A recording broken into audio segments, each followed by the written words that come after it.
नमस्कार प्यारे बच्चों। आप सबों का स्वागत है आपके अपने YouTube channel the mind orbit में। आज की इस वीडियो में हम लोग करने वाले हैं क्लास 10th की फर्स्ट फॉर्म, क्लास 10वीं की पहली कविता जिसका नाम है God made the country which is written by William Cowper. जो कविता विलियम कॉपर द्वारा लिखी गई है। विलियम कॉपर कौन है? ये राइट साइड में आप इनकी फोटो देख पा रहे होंगे। तो पहली कविता है गॉड मेड द कंट्री। इस शीर्षक का मतलब क्या होता है? भगवान ने देश बनाया? नहीं, यहाँ कंट्री का तात्पर्य है विलेज से। भगवान ने गांव बनाया। क्यों? जो ये कंट्री वर्ड है आया कंट्री साइड से। कंट्री साइड मतलब क्या होता है? गांव या देहात वाला एरिया, ग्रामीण क्षेत्र, देहात, कंट्री साइड कहते हैं। तो इस कविता का शीर्षक है गॉड मेड द कंट्री। भगवान ने क्या बनाया? भगवान ने गांव बनाया। अब आगे पढ़ने से पहले एक बात सीखते हैं कि पहले हम लोग इस कविता में सीखने क्या वाले हैं। सबसे पहले हम ऑथर के बारे में सीखेंगे, यानी लेखक के बारे में जानेंगे। और जो भी डिफिकल्ट वर्ड है आपको नीचे देखने मिलेगा। डिफिकल्ट वर्ड का इंग्लिश मीनिंग भी और साथ ही साथ हिंदी मीनिंग भी देखेंगे। और एक और चीज दिख रहा होगा आपको यहाँ, पार्ट्स ऑफ स्पीच, यानी ये शब्द क्या है, नाउन है या ये शब्द वर्ब है, ये भी सीखेंगे। यानी डिफिकल्ट वर्ड में आप सीखने वाले हैं हिंदी मीनिंग, इंग्लिश मीनिंग, साथ ही साथ उस वर्ड का पार्ट्स ऑफ स्पीच। फिर हम आगे बढ़ते हैं तो हमारी जब कविता शुरू होती है, इस कविता को हम एक एक करके लाइन बाय लाइन सीखने वाले हैं। यानी हम लोग इसका एक्सप्लेनेशन लाइन टू लाइन करने वाले हैं। दैट मीन्स कि आपको कविता पढ़ने में बिल्कुल भी कठिनाई नहीं होगी और उस कविता से जो डिफिकल्ट वर्ड होगा उसको भी देखेंगे। तो चलिए हम लोग शुरू करते हैं। हम कविता की पहली पंक्ति जिसमें ऑथर के बारे में बताया गया होगा। ऑथर के बारे में क्या बताया जा रहा है उन्हें देखते हैं। ये जो कविता है ये विलियम कॉपर के द्वारा लिखी गई है, जिनका जन्म 1731 ईस्वी में हुई थी और जिनकी मृत्यु 1800 ईस्वी में हुई होगी। May be said to be giving in his poems a foretaste of the poetry of Wordsworth. Foretaste मतलब होता है झलक दिखना। जैसे बच्चों का जो गुण, बच्चों में जो गुण होता है माता पिता का ही गुण दिख रहा होता है। इन्हें हम कहते हैं ना कि इनके बच्चों में जो झलक है उनके माता पिता की आ रही है। तो फोरटेस्ट का मतलब होता है झलक। अब समझते हैं line by line. William Cowper को ऐसा माना जाता है, may be said to be, ऐसा माना जाता है कि विलियम कॉपर की कविताओं में विलियम वर्ड्सवर्थ का झलक दिखता था। कहने का मतलब जो ये विलियम वर्ड्सवर्थ थे, विलियम कॉपर थे, इनकी जो कविताएं थी मिलती जुलती थी किनके जैसा? विलियम वर्ड्सवर्थ के जैसा। There in his works the same deep respect for the rural life, common people and the lovely quiet landscape. जो उनकी कविताएं, उनकी रचनाएं थी, वर्क्स मतलब रचनाएं, जो भी वो रचना थे। वर्क्स मतलब क्या होती है? रचनाएं। कैसे रचनाएं? जैसे इन्होंने पोम्स लिखा, कविता लिखे, ये इनकी रचना है। इन्होंने ड्रामा लिखा, ये इनकी रचना है। इन्होंने स्टोरी लिखा, ये इनकी रचना है। तो वर्क्स मतलब क्या होता है? वर्क्स मतलब होता है रचना। तो देयर इन हिज वर्क्स, उनके कामों में, यानी विलियम कॉपर के कामों में सेम डीप रिस्पेक्ट, उतना ही आदर झलकता था रूरल लाइफ के प्रति, ग्रामीण जीवन के प्रति, कॉमन पीपल, आम जनों के प्रति, लवली क्वाइट लैंडस्केप, सुंदर शांत दृश्य के प्रति। यानी विलियम कॉपर अपनी कविताओं में ग्रामीण जीवन को बहुत ही अच्छे ढंग से दिखाते थे, आम लोगों का सम्मान करते थे। और साथ ही साथ अपनी कविताओं में जो लैंडस्केप था, यानी परिदृश्य था, उस शांत सुंदर परिदृश्य के बारे में चर्चा करते थे। लैंडस्केप का मतलब क्या होता है कि मानो कि आप किसी गांव में खड़ा हो गए। जब खड़ा होकर आप सामने देखते हो तो आपको क्या नजर आता है? पेड़ पौधे, फूल, पत्तियां, बाग बगीचे, नदी नाला, तालाब, पहाड़, ये सारा क्या कहलाता है? लैंडस्केप कहलाता है। लैंडस्केप क्या है? ऑल द विजिबल फीचर्स, हर वो दिखने वाला फीचर्स आप जिस एरिया में हो उसे लैंडस्केप कहते हैं, यानी प्राकृतिक दृश्य या परिदृश्य कहते हैं। Like Wordsworth, again he did not hesitate in giving clear cut opinion about the issue of his time। जिस तरह विलियम वर्ड्सवर्थ अपने समय में, अपनी कविताओं में, अपने काम में, अपने वर्क्स में बिल्कुल भी हेजिटेट नहीं करते थे, बिल्कुल भी डरते नहीं थे, बिल्कुल भी संकोच नहीं करते थे स्पष्ट ओपिनियन देने में। जो समाज में उस समय बुराइयां थी, जिस तरह समाज में बुराइयां थी, विलियम वर्ड्सवर्थ अपनी कविताओं में, अपनी रचनाओं में बिल्कुल नहीं डरते थे। सेम एज वैसे ही विलियम कॉपर भी नहीं डरते थे। यानी विलियम कॉपर भी सेम उतना ही क्लियर कट ओपिनियन रखते थे समाज की बुराइयों को लेकर के अपने समय में। इट इज ए पैराडॉक्स, और ये एक पैराडॉक्स है। पैराडॉक्स मतलब होता है विरोधाभासी बात है। ये एक विरोधाभासी बात है दैट जो कवि थे, जो ड्रामेटिस्ट थे, वो बड़े बड़े शहरों में रहते थे, स्टेट कैपिटल में रहते थे। स्टेट कैपिटल मतलब राज्य की राजधानियों में रहा करते थे। Have written powerfully about the beauty of rural life. कहने का मतलब है कि ये कितना विरोधाभासी बात है, ये कितना पैराडॉक्स है, ये कितना विरोधाभासी बात है कि जो ड्रामेटिस्ट बड़े बड़े शहरों में रहते थे, बड़ी बड़ी इमारतों में रहते थे, उन्होंने किनके बारे में लिखा? ग्रामीण जीवन की सौंदर्यता, सौम्यता के बारे में लिखा है। ये बिल्कुल ही अचंभित करने वाली बात है, ये बहुत ही विरोधाभासी बात है। कहने का मतलब कि जिसे गरीबी नहीं पता हो वो गरीब के बारे में लिख रहा है। कितना विरोधाभासी बात, पता है ना? यानी एक पुरुष महिलाओं के दुख के बारे में लिख रहा हो, ये विरोधाभासी बात है।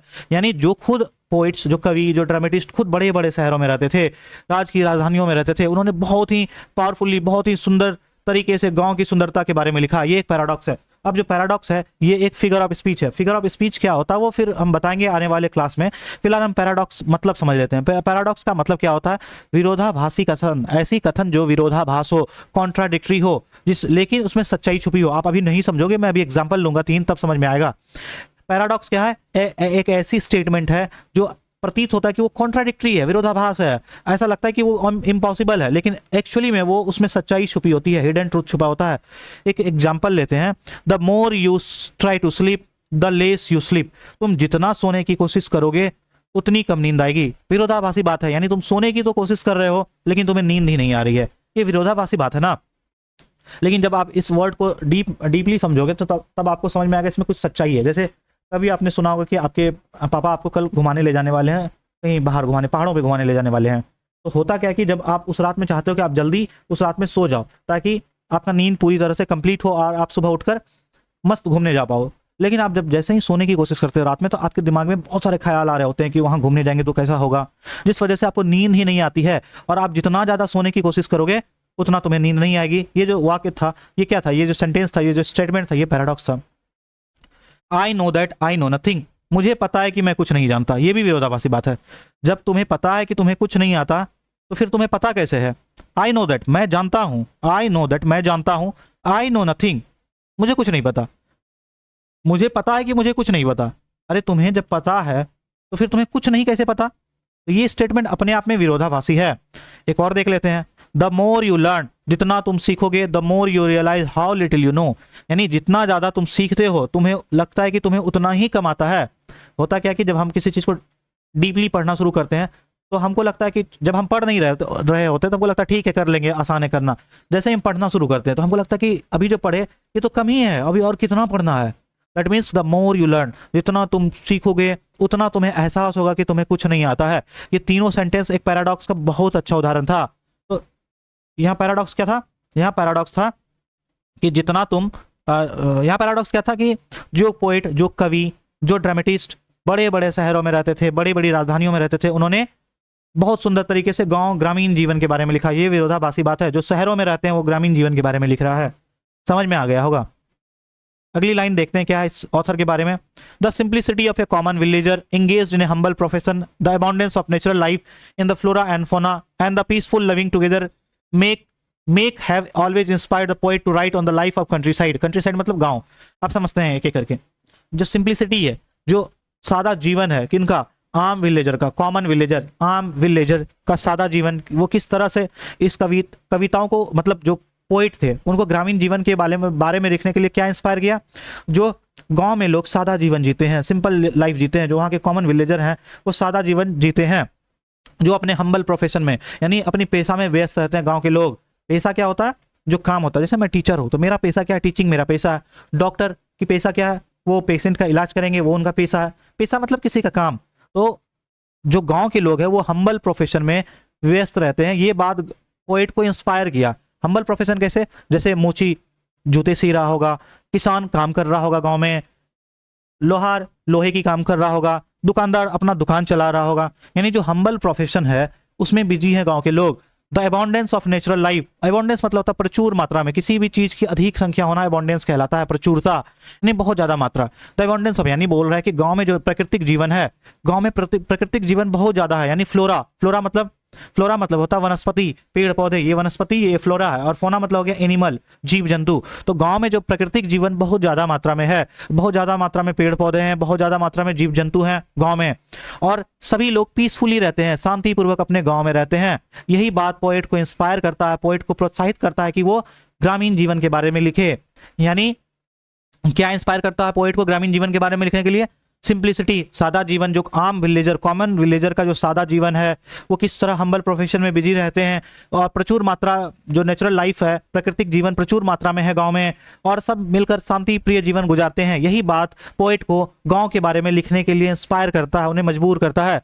Cowper's poem is a classic example of this kind of writing. और जो पोएट हैं कॉपर्स, इनकी जो कविता है, ये जो अभी कविता लिखी, ये क्लासिक, एक उत्कृष्ट उदाहरण है इस तरह की कविताओं को लेकर के।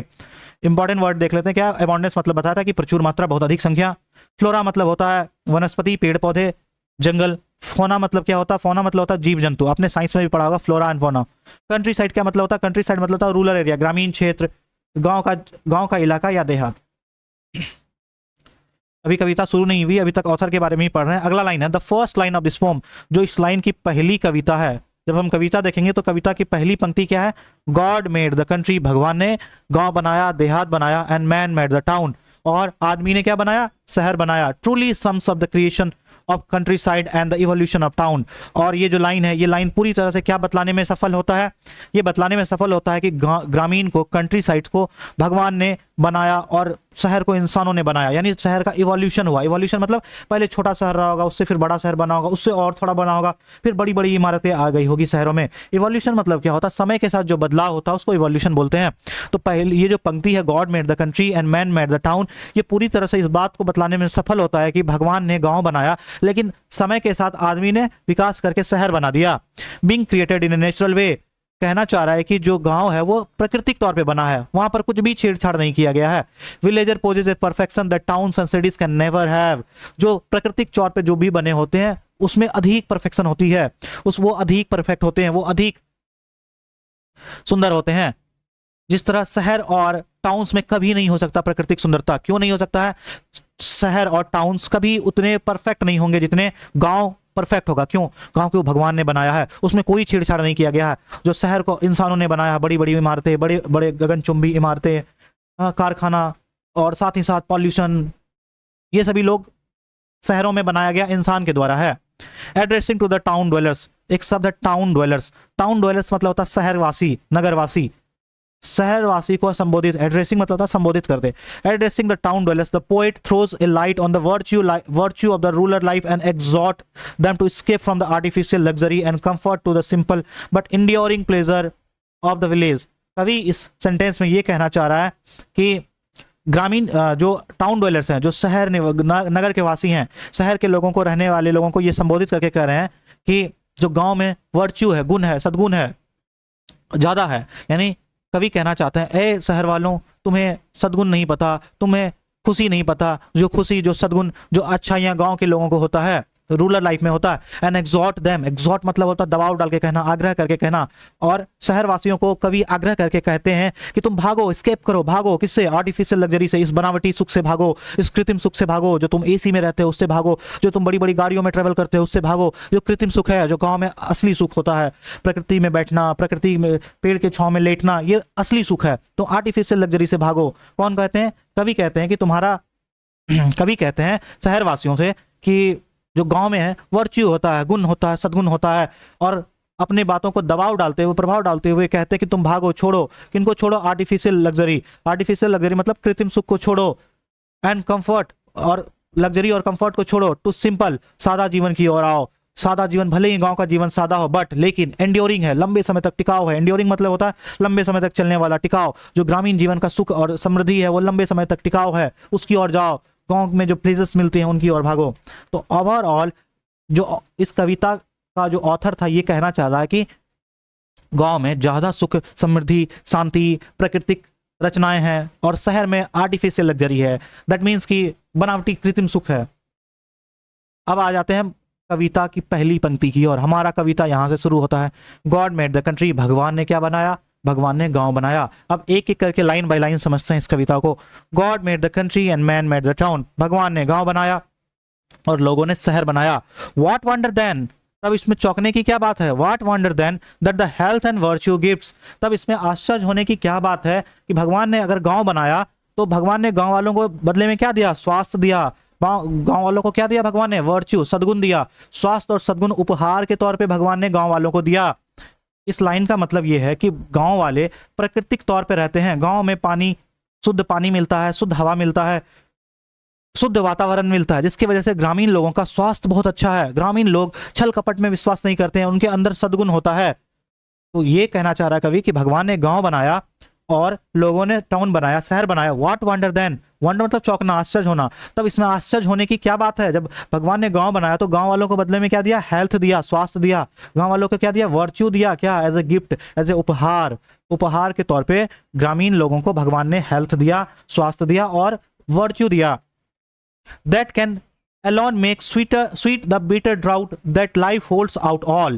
कहने का मतलब कि जो लाइफ है, जो जीवन है, जीवन सबको अलग अलग परेशानियां देती है। ऐसा कोई व्यक्ति नहीं है कि जीवन उसको कुछ ना कुछ परेशानी, सफरिंग ये ना दे। माइजरी, सफरिंग्स हर आदमी के जीवन में, हर आदमी के जीवन में कठिनाइयां है, दुख है, मुसीबत है। लेकिन ये जो बिटर ड्रॉट मतलब होता है कड़वाहट, मतलब जीवन की जो दुख है, जीवन की जो बाधाएं हैं, उसको हम क्या कहते हैं? Bitter drought. तो दैट कैन अलोन मेक, जो चीज है क्या? हेल्थ और वर्च्यू। दैट किसके लिए आया? हेल्थ और वर्च्यू के लिए। स्वास्थ्य और सद्गुण है जो क्या करता है? इस कड़वाहट वाले जीवन को मधुर बनाता है। कड़वाहट वाले जीवन को क्या बनाता है? मधुर बनाता है। जो जीवन हर किसी को परेशानी देती है, लेकिन गांव के लोग इस कठोर भरे जीवन को भी स्वीट बना देता है। क्यों? क्योंकि उनके पास हेल्थ और वर्च्यू है, क्योंकि उनके पास उपहार के तौर पर भगवान का दिया हुआ स्वास्थ्य और सद्गुण है। शुड मोस्ट अबाउंड, और प्रचुर मात्रा में है। गांव के लोगों के जीवन में सुख और समृद्धि प्रचुर मात्रा में है। And least be threatened in the field of crops, और गांव के लोग कम डरते हैं। थ्रेटेंड मतलब डरना, धमकाना। लीस्ट बी थ्रेटेंड, और जो गांव के लोग बहुत कम डरते हैं, क्योंकि उनके पास खोने के लिए कुछ नहीं है। वो आराम करते हैं फील्ड में। फील्ड मतलब खेतों में, खलिहानों में। ग्रुप्स मतलब उपवन में। उपवन क्या होता है? जंगल, छोटा छोटा जंगल जो होता है, छोटे एरिया में जंगल, उसको उपवन कहते हैं। तो गांव के लोग कम डरते हैं, कम टेंशन में रहते हैं, कम खोने से डरते हैं। क्या? क्योंकि उनके पास खोने के लिए कुछ नहीं है। वो आराम करते हैं फिर खेतों में, उपवनों में, बाग बगीचों में। अब इंपॉर्टेंट वर्ड क्या है इसमें देख लेते हैं। अबाउंड मतलब होता है प्रचुर मात्रा में। टू बी इन प्लेनिटी, बहुत अधिक संख्या में, पहले भी देखे। कंट्री मतलब होता है गांव। वर्च्यू मतलब होता है अच्छा moral conduct, good moral conduct, गुण, सद्गुण। ड्राउट मतलब क्या हो गया? ड्राउट मतलब एक्चुअली यहाँ सूखा होता है, लेकिन इसमें ड्राउट जीवन की सूखा के बारे में बताया जा रहा है। कहने का मतलब हार्डशिप, जीवन में जो कठिनाइयां हैं, जीवन में जो सूखापन है, जीवन में कोई रस नहीं है, उसके बारे में यहाँ बताया जा रहा है। ग्रुप्स मतलब क्या हो गया? जो उपवन, छोटे छोटे पेड़ पौधे, उसे उपवन कहते हैं। फील्ड मतलब हो गया खेत खलिहान, बाग बगीचे। थ्रेटेंड मतलब होता है धमकाना, डरना या धमकाना। एक बार और लाइन को देखते हैं, इस पांचों लाइन को एक बार और देख लेते हैं। भगवान ने गांव बनाया और लोगों ने शहर बनाया। व्हाट वंडर देन, तो इसमें चौंकने की क्या बात है? जब भगवान ने गांव बनाया, तो गांव तो प्राकृतिक रूप से बसा हुआ है ना। तो भगवान ने गांव बनाया, तो गांव वालों को बदले में क्या दिया? हेल्थ दिया, स्वास्थ्य दिया, वर्च्यू दिया, गुण दिया। एज ए उपहार, उपहार के तौर पे उनको स्वास्थ्य और सद्गुण दिया। क्यों? कि गांव में पानी शुद्ध है, हवा शुद्ध है, प्रकृति शुद्ध है, जिसकी वजह से उनका स्वास्थ्य शहरवासियों से ज्यादा अच्छा होता है, स्वास्थ्य और सद्गुण होता है। That can make the sweet bitter draught that life holds out all. जो जिंदगी है, जिंदगी सबको बराबर की कठिनाइयां देती है। इन कठिनाइयां सबको है, लेकिन जो स्वास्थ्य और सद्गुण है वही जीवन को स्वीट बना देता है। कैसे जीवन को? बीटर ड्राउट, यानी जो जीवन में कठिनाइयां हैं उनको भी मधुर बना देता है। क्या? स्वास्थ्य और सद्गुण। शुड मोस्ट अबाउंड, बहुत अधिक मात्रा में, बहुत प्रचुर मात्रा में स्वास्थ्य और सद्गुण ग्रामीण लोगों को मिलता है। एंड लीस्ट विथ थ्रेटेंड, और गांव के लोग बहुत कम डरते हैं खोने से चीजों को, क्योंकि अगर उन्हें सोना है तो वो बड़ी बड़ी इमारतों में नहीं सोते हैं, वो छोटे छोटे घर में सो जाते हैं, खेत खलिहानों में सो जाते हैं, उपवनों में सो जाते हैं। उनके पास खोने के लिए कुछ नहीं है, इस वजह से वो कम डरते हैं। कम डरते हैं तो कम, जब कोई आदमी कम डरता है तो वो ज्यादा खुश रहता है चीजों को लेकर के। आपके पास बहुत सारे पैसे हैं तो आप उस पैसे के प्रति रख के आप ढंग से अच्छी नींद नहीं ले पाओगे, आपको डर होगा कोई पैसा चोरी कर ले। लेकिन गांव वाले के पास ना घर है, ना बिल्डिंग है, ना बहुत सारे पैसे हैं, जिस वजह से वो फील्ड में भी सो जाते हैं, वो ग्रुप्स में, ओपन में सो जाते हैं। इस वजह से उनको बहुत कम खतरा है। अगली लाइन देखते हैं। अगली लाइन देखने से पहले कुछ वर्ड इंपॉर्टेंट देख लेते हैं। ये मतलब क्या होता है? ये जो पुराना इंग्लिश ग्रामर है, पुराना इंग्लिश में इस्तेमाल होता था ये, जिसका मतलब यू होता है। यू मतलब तुम या आप, यू, इस बात को ध्यान रखना। और कुछ इंपॉर्टेंट वर्ड है चैरियट्स। चैरियट्स मतलब होता है, यहाँ देखो, चैरियट्स मतलब हुआ रथ। कैरेज ड्रॉन बाय हॉर्स, घोड़े के द्वारा जो खींचा जाने वाला गाड़ी है उसको हम चैरियट्स कहते हैं, यानी रथ। सडेंस मतलब होता है पालकी, जिसमें दो पोल लगा होता है, जिसमें आदमी पहले ट्रेवल करता था, एक आदमी इधर उठाता था, दूसरा आदमी इधर उठाता था, उसे हम सैडेंस कहते थे। फटीग मतलब होता है थकावट, फटीग। आइडलनेस मतलब होता है सुस्ती, आलस। इसके अलावा और भी जो इंपॉर्टेंट वर्ड आएगा उसको हम एक एक करके बताएंगे। इतना मतलब समझ में आ गया होगा। अब देखो, पोजेज, ये तुम्हारे पास क्या है? तुम्हारा जो जन्म हुआ, इस पांचों लाइन में किनको संबोधित करके कह रहा है? टाउन डवेलर्स को संबोधित करके कवि कहना चाह रहा है, यानी नगर वासियों को, ग्रामीण लोगों को नहीं बल्कि शहर वासियों को ही संबोधित करके कह रहे हैं। Possess ye, therefore ye, who borne about in chariots and sedans know no fatigue. कहने का मतलब शहर वासियों को कह रहे हैं कि तुम्हारा जन्म ही हुआ था बड़े बड़े शहरों में, बड़े बड़े इमारतों में, तुम हमेशा ट्रेवल करते हो रथों में, तुम्हारा ट्रेवल हुआ पालकियों में, यानी तुम बड़े बड़े गगनचुंबी इमारतों में तुम्हारा जन्म हुआ है। You are born with a silver spoon, तुम चांदी के चम्मच लेके पैदा हुए हो। दैट मीन्स कि तुमने जीवन में कोई कठिनाइयां नहीं देखी है। तुम्हें क्या थकावट के बारे में पता होगा? यू नो नो फटीग, तुम्हें फटीग के बारे में, तुम्हें थकावट के बारे में कुछ भी एहसास नहीं होगा। जिस तरह गांव के लोग काम करते करते थक जाते हैं, वो थकावट का एहसास शहरवासियों को नहीं होगा। सडन, आजकल के जमाने में सडन ये गाड़ी, एक जो गाड़ी को कह सकते हैं, एक इंपॉर्टेंट कार है, उसको हम भी सडन कह सकते हैं। एक्चुअली सडन मतलब होता है पालकी। अभी के जमाने में ये गाड़ी हो सकता है sudden. But that of idleness and taste no scene. तुम थकते भी हो तो तुम सुस्ती भरे माहौल की वजह से थक जाते हो, तुम काम करने की वजह से नहीं थकते हो। कवि कहना चाह रहा है कि जो नगरवासी है वो थकता भी है तो कैसे थकता है, वो आइडलनेस यानी सुस्त रहते रहते, आलस करते करते थक जाता है। एंड टेस्ट नो सीन, और तुम जो प्रकृति का मजा नहीं ले पाते हो, जो प्रकृति, जो पेड़ के छांव में बैठ के जो आनंद आता है, जो खेत खलिहानों में घूमने के बाद आनंद आता है, तालाब के किनारे बैठ के मछलियों को देखने का जो आनंद है, वो तुम आनंद नहीं ले पाओगे। That such is art contrive possess ye still your element. तुम्हारे अंदर भी, कवि कहना चाह रहा है कि तुम्हारे अंदर, ए शहरवासियों, तुम्हारे अंदर भी ये गुण है, तुम्हारे अंदर भी ये गुण छुपा हुआ है। अगर तुम चाहते हो तो ये गुण को निखारो। क्या निखारो? तुम भी मेहनत करो, तुम भी सीन का मजा लो। There only can you shine, तब जाकर तुम चमक पाओगे, तब जाकर तुम्हारे चेहरे पर एक्चुअल खुशी आ पाएगी। फिर एक बार समराइज कर लेते हैं इन पांचों लाइन को। ये पांचों लाइन किन के लिए है? ये पांचों लाइन शहरवासियों के लिए है। इस पांचों लाइन में कवि कहना चाह रहा है, poses ye therefore ye who borne about in chariot. तुम सभी का जन्म चैरियट्स में हुआ है, सडन्स में हुआ। तुम बड़ी बड़ी महंगी गाड़ियों से घूमते हो, रथों से घूमते हो, पालकियों से घूमते हो। नो फटीग, तुम्हें थकावट के बारे में कोई एहसास नहीं है। अगर तुम थकते भी हो, बट दैट ऑफ आइडलनेस, अगर तुम थकते भी हो तो तुम आलस करते करते थक जाते हो। एंड टेस्ट नो सीन, और तुम्हें जो सीन है, प्राकृतिक दृश्य है, उसका मजा नहीं ले पाते हो। मजा कैसे? प्राकृतिक दृश्य में बैठना, पेड़ की छांव के नीचे सोना, खेत खलिहानों में घूमना, इसका मजा तुम नहीं ले पाते हो। But such is art contrive possess ye still your element. लेकिन तुम्हारे अंदर भी ये छुपी गुण है, तुम भी मजा ले सकते हो, लेकिन तुम्हें अपनी चीजों को निखारना होगा। There only you can shine, तब जाकर तुम चमक सकते हो, तब जाकर तुम खुश रह सकते हो। अगली पंक्ति, 5 पंक्ति में देखते हैं क्या कहना चाह रहा है। There only mind like yours can do no harms, are groups are planted to console at noon. तभी जाकर जब तुम गांव की ओर चलोगे, गांव का जैसा मजा लोगे, तब जाकर तुम्हारा दिमाग भी किसी को नुकसान पहुंचाने के बारे में नहीं सोचेगा, तुम्हारा दिमाग भी छल कपट की ओर नहीं सोचेगा। जैसा कि गांव के लोग के अंदर वर्च्यू, गुण होते हैं, सद्गुण होते हैं, वो दूसरों का बुरा नहीं चाहते। लेकिन इस कविता में कवि कहना चाहता है कि शहर के लोग के अंदर बहुत ईर्ष्या होती है, बहुत जलन होती है। पिछली लाइन से कवि ये कहना चाह रहे हैं कि जब तुम अपने अंदर ये सारी क्वालिटी लाओगे, कौन सी क्वालिटी? गांव में रहने की क्वालिटी, गांव में जैसे लोग जीवन गुजारते हैं, अगर वैसी क्वालिटी तुम्हारे अंदर आ जाएगी तो तुम्हारा दिमाग भी दूसरों को नुकसान पहुंचाने के बारे में नहीं सोचेगा। आवर ग्रुप्स, हमारा जो उपवन है, हमारा जो पेड़ पौधा, हमारा जो बगीचा है, ग्रुप्स वर प्लांटेड, इस पर्पस के लिए लगाया गया है कि कंसोल एट नून, दोपहर में कंसोल कर पाए the pensive wanderer in their sets. अब देखो इस सेंटेंस को समझते हैं।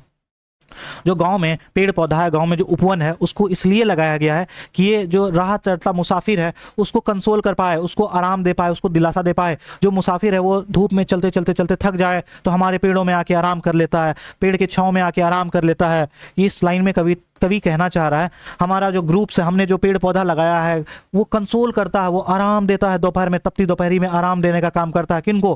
पेंसिव वंडरर को। वंडरर मतलब मुसाफिर, भटकने वाला, ऐसे लोग जो उस रास्ते से भटक रहे हों, मुसाफिर हों, उनको वंडरर कहते हैं। पेंसिव मतलब उदास मुसाफिर को। उदास मुसाफिर को हमारा जो पेड़ पौधा, हमारा खेत खलिहान है, वो छांव देता है, शेड देता है, छांव देता है, जिसमें वो आराम कर पाते हैं, 2 वक्त चैन का गुजार पाते हैं। हमारे पेड़ पौधे, हमारा जो बगीचा है उनमें। एट ईव वर्ड है इवनिंग से आया, रात में, शाम में। The moon beam sliding softly in between the sleeping lips in is all the light they wish. कहने का मतलब रात में, जैसे ही रात होता है, दिन में क्या करता है? दिन में जो हमारे पेड़ पौधे, हमारे बाग बगीचा लगा है, वो उदास मुसाफिर को, उदास राहगीर को ठंडा छांव देता है, उसको आराम करने के लिए एक जगह प्रदान करता है। और रात में क्या होता है? रात में जो मून बीम है, मून बीम मतलब जो चांद की किरण है, जो चांद की किरण निकल रहा है, ये जो चांद की किरण है, ये क्या करता है? ये पत्तों के बीच से चीरता हुआ जमीन पे रोशनी गिरता है, यानी पत्तों के बीच से जमीन पे रोशनी गिरता है, यानी प्राकृतिक दृश्य का मजा देता है। अब अगली लाइन देखते हैं क्या है। ये लास्ट लाइन है, लास्ट लाइन को देखते हैं क्या था। Birds warbling all the music. Warbling का मतलब होता है चहचहाना। बर्ड बहुत, हमारे जो गांव है, कवि कहना चाह रहे हैं कि जो गांव में है, हमारे जो गांव में चिड़ियां चहचहाती है, चिड़ियों का मधुर धुन हमारे कानों में पड़ता है तो हमें बहुत ही आनंद महसूस होता है। We can spare the splendour of your lamp but clips our software satellite. कहने का मतलब तुम्हारे घर में जो लैंप्स है, तुम्हारे घर में जो कृत्रिम रोशनियां हैं, तुमने बड़े बड़े हेलोजेंस लगाए हैं, तुमने बड़ी बड़ी लाइटें लगाई हैं, उससे ज्यादा सुंदर हमारा क्या है, चांद की रोशनी है। हमारा चांद का रोशनी ज्यादा सुंदर है तुम्हारे बड़े बड़े लैंप से, बड़ी बड़ी हेलोजन से। हाँ, लेकिन जो तुम्हारा ये रोशनी है, ये जो तुम्हारे आर्टिफिशियल लाइट है, वो लाइट हमारे प्राकृतिक लाइट को में चंद्र ग्रहण कर रहा है, इक्लिप्स लगा रहा है, ग्रहण लगा रहा है। यानी तुम जो बड़ी बड़ी लाइट चलाते हो, जिसकी वजह से हमारी चांद की रोशनी हम तक नहीं पहुंच पा रही है, तो चांद भी उदास हो रहा है कि चांद की रोशनी धरती तक नहीं पहुंच पा रही है, क्योंकि बड़े बड़े लैंप शहरवासियों ने जलाया है। अब अगली पंक्ति देखते हैं। Your song confound our most harmonious note. जो तुम्हारा सॉन्ग है, तुमने जो सॉन्ग बजाया है डीजे में, तुम पार्टियों में जो गाना बजाते हो, तुम लाउड म्यूजिक बजाते हो, तुम शोरगुल वाले जो गाने बजाते हो, वो कंफ्यूज कर दिया है हमारे हारमोनियस नोट को, हमारे हारमोनियस, हमारे सुंदर धुन को। हमारा जो सुंदर धुन जो चिड़िया गाती है, जो थ्रस एक तरह की चिड़िया है जो चहचहाती है। थ्रस एक छोटी चिड़िया है जो बहुत सुंदर गीत गाती है, और एक नाइटिंगेल जो बुलबुल है, ये भी सुंदर तरीके से गाँव के पेड़ों पर रहती है और गाँव वालों को अपना गाना सुनाती है। तो कवि कहना चाह रहा है योर सॉन्ग, यानी गांव वाले कह रहे हैं शहरवासियों को, योर सॉन्ग, तुम्हारा जो सॉन्ग है, तुम्हारा जो गाना है, जो तुम डीजे में गाना बजाते हो, जो तुम पार्टियों में गाना बजाते हो, वो गाना क्या कर रहा, कंफ्यूज कर रहा हमारे मोर हारमोनियस नोट्स को, हमारा सुंदर धुन को। जो सुंदर धुन किसमें है, थ्रस में, यानी ये जो चिड़िया में, प्यारी चिड़िया में है, ये कंफ्यूज हो जा रही है तुम्हारे बड़े बड़े लाउड म्यूजिक से, तुम्हारे डीजे से, तुम्हारे म्यूजिक सिस्टम से डिपार्ट्स, और ये छोड़ के भाग रही है गाँव। तुम्हारे इस लाउड म्यूजिक से ये गाँव छोड़ के भाग रही है, इसके डर गई है बेचारी तुम्हारे इस लाउड म्यूजिक से। And they offended Nightingale is mute, और नाइटिंगेल डर गई है, नाइटिंगेल जो बुलबुल है डर गई है, डरी सहमी सी रहती है, ऑफेंड हो गई है। ऑफेंड मतलब नाराज हो गई है तुम्हारे इस बड़ी बड़ी जो डीजे सिस्टम लगा रखे हो, जो तुम शोरगुल करते हो, जिसकी वजह से ये बेचारी छोटी छोटी चिड़ियां डर गई है, ये चहचहाना भूल गई है, ये म्यूट हो गई है, शांत हो गई है तुम्हारे सॉन्ग से, तुम्हारे शोरगुल भरे आवाज से, जो कानों पे इतना जोर पड़ता है इस आवाज से। तो ओवरऑल ये कविता का मतलब था। इसमें इंपॉर्टेंट वर्ड क्या था, वार्बलिंग। वार्बलिंग मतलब होता चहचहाना। स्प्लेंडर मतलब होता वैभव, यानी वेरी इंप्रेसिव ब्यूटी। जो तुम्हारी चकाचौंध भरी रोशनी है ना, स्प्लेंडर रैंप, तुम्हारी जो चकाचौंध भरी रोशनी है, उससे चंद्र ग्रहण लग गया हमारे सैटेलाइट पर। हमारा जो प्राकृतिक सैटेलाइट है, हमारा जो प्राकृतिक सैटेलाइट मून है, वो भी उदास हो गया, उनकी रोशनी सही ढंग से नहीं आ पा रही है। तो स्प्लेंडर मतलब होता है वेरी इंप्रेसिव ब्यूटी। कन्फाउंड मतलब कंफ्यूज हो जाना, भ्रमित करना, यानी तुम्हारे बड़े बड़े डीजे सिस्टम से हमारा जो चिड़िया है वो कंफ्यूज हो गई है। हाँ, अगर वीडियो पसंद आ रही है तो हमारा जो चैनल है द माइंड ऑर्बिट, इसको सब्सक्राइब करना। अगर तुम चाहते हो कि 10वीं का क्या सिलेबस है, कहाँ कहाँ से क्वेश्चन पूछा जाता, तो ये वाली वीडियो देख लेना। अगर तुम 12वीं में हो तो ये वाली वीडियो देख लेना। और भी इंपॉर्टेंट वीडियोस हमारे चैनल पर आने वाली है, तो चैनल को सब्सक्राइब करना। अगर तुम चाहते हो कि इस कविता का जितना भी ऑब्जेक्टिव क्वेश्चन है जो आपके एग्जाम में पूछे जाएंगे, अगर चाहते हो कि वो मैं करवाऊँ, तो नीचे कमेंट करना कि सर हाँ ऑब्जेक्टिव करवा दीजिए, तो मैं करवाने के लिए एग्री हूँ।